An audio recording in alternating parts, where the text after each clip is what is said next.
This is a good question about the Rainbow Covenant. So I thought I would just use this as a opportunity to do a women's teaching on the Rainbow Covenant, just quick.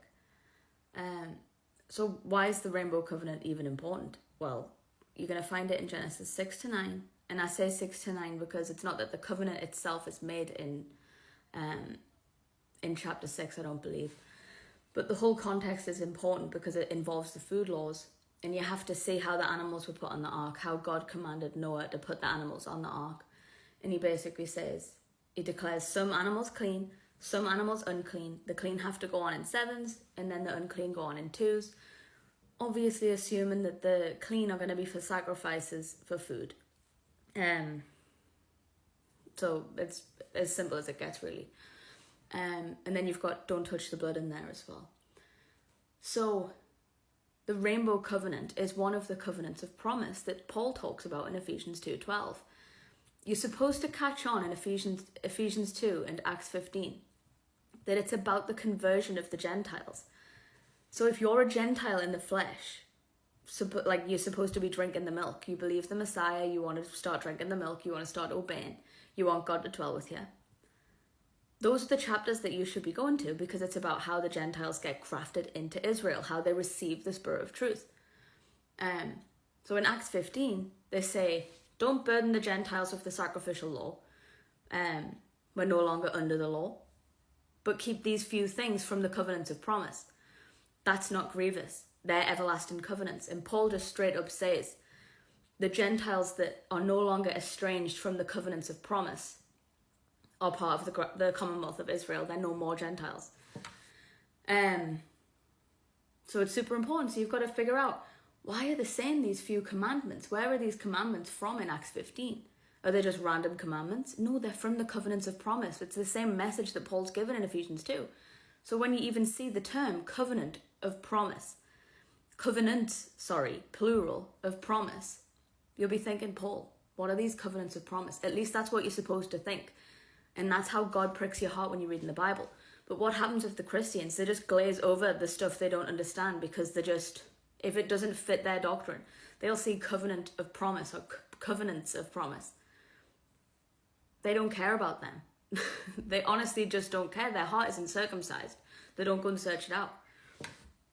So when you actually even just, because we're in the age of information right now, you can easily go on a Strong's Concordance or eSword or whatever, type in covenant in promise, and you're going to see where they are within the front of the book, within the law, the Torah.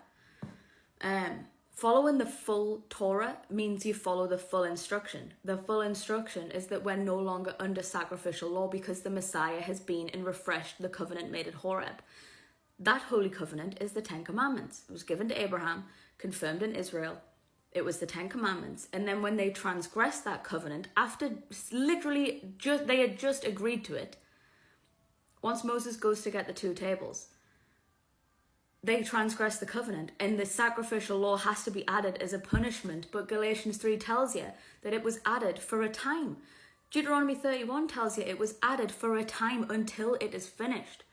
What do you think that means? The Messiah on the cross, it is finished. It is over. The sacrificial law is over. The punishment is over. Now you just have to go to Horeb and keep that holy covenant, which was the 10 Commandments. So that's one holy covenant. This is why people say, why do you focus on the 10? Because it is the holy covenant. It's the righteousness of God, now made manifest without the law, meaning without this added sacrificial law. That's how that's supposed to be interpreted. And then if you type in, again, on the Strong's Concordance, you'll see that another place where it says covenant of promise, it's in Genesis 6:9, the Rainbow Covenant, which is why we still eat clean. The genetic makeup of animals didn't change based on what the Messiah did on the cross. The Rainbow Covenant's everlasting, and both of them are covenants with a promise attached. So the Rainbow Covenant, the promise is, you still see a rainbow in the sky, don't you? That means the covenant, that's the token of the Rainbow Covenant. Therefore, it's still standing. And isn't it ironic that they're blaspheming the Rainbow Covenant right now by waving the pride flag, pride before destruction? So the promise is that God won't destroy the earth with water again, but with fire. And if you go to Isaiah 66, where he's rebuking the church, his people, for eating swine's flesh and not accepting the rebuke of the watchman, they say, stand by yourself, we're holier than you. But really their vessels are full of all abominable things, abominable flesh, like swine's flesh. They're eating pigs still and claiming to believe God. They're blaspheming the rainbow covenant, one of the covenants of promise that grafts you into Israel as a Gentile. Because it's everlasting. Everlasting means everlasting. The sacrificial law was what was temporary. So Isaiah 66 says that all of those people that do that are going to be consumed with fire. What does the rainbow covenant say? I won't destroy the earth with water, but with fire. He's going to consume the earth with fire. And it's because the church has forsaken the holy covenant. And who gains intelligence with those who forsake the holy covenant? The Antichrist. So you just grasp to your Jesus. Oh, we don't have to do anything. We can't keep the 10 Commandments. We're delivered to do Christmas and Easter. It doesn't matter if we call him Jesus. It doesn't matter if that's not his accurate name. No, what doesn't matter is the accurate pronunciation. I don't know if it's Yeshua, Yehoshua, or if it's Yehovah, Yahovah, or Yehovah. That's not what God focuses on, but it has to be correct. You have to understand the prophecies of the name of Baal, that his name has been forgotten for Baal, and the root of it is that you put off the Holy Covenant. So, that's the Rainbow Covenant in a nutshell. If you've got any more questions, just ask.